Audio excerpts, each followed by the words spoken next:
OUTA is #arresting state capture. Fourth accused, Richard Seleke, aka Businessman. As Director General of Public Enterprises, Richard Seleke is charged with corruption and treason. Richard Seleke is a key conduit within the Gupta syndicate, acting as their postman, receiving and delivering letters, documents, and other highly classified confidential information for the Guptas. Using an anonymous email address, infoportal1@zoho.com, Seleke conducts Gupta-related business under the pseudonym Businessman.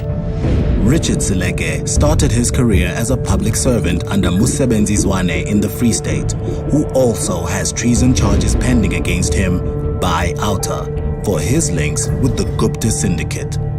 Seleke served as a non-executive director on the Transnet board and is the current Director General for the Department of Public Enterprises. Richard Seleke acted as a secret conduit between government institutions and the Gupta family long before his appointment as Director General of Public Enterprises. His tentacles within various state organizations and ministries is disturbing and unlawful. Evidence will show his connections with Transnet, Eskom, Denel, and the National Treasury in Gupta-related dealings. Forensic IT investigations prove that in June 2015, Seleke sent his CV to Duduzane Zuma. A few months later, he was appointed Director General for the Department of Public Enterprises by Duduzane's father, President Jacob Zuma. Using email address infoportal1@zoho.com, Seleke started his covert operations in January 2015 when he received and shared a spreadsheet prepared by China South Railways.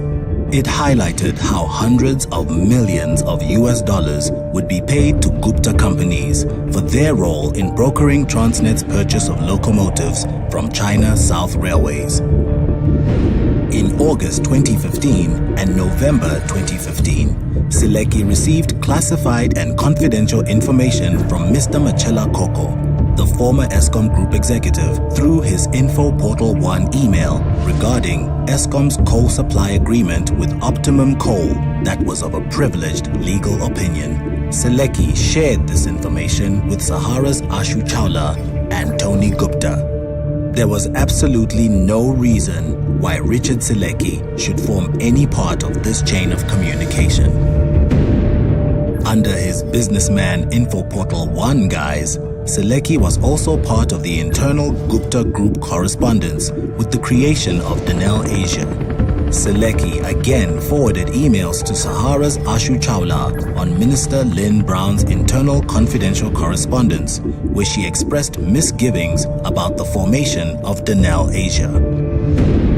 Richard Seleke was also a conduit for information shared from inside the National Treasury to the Guptas, especially during Des Van Rooyen's 4-day appointment as Finance Minister in 2016.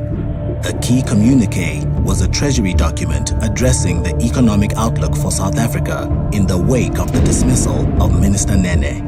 Points 2 and 3 were issues of particular significance to the Guptas: the state of state-owned enterprises and corruption and perceptions. Points 4 and 6 would also be of special interest to the Guptas: beneficiation and mining, and each department's financial contribution. Richard Seleke abused his position. His actions have put our country at risk.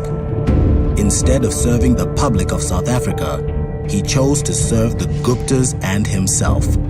He should be suspended from his role as Director General immediately.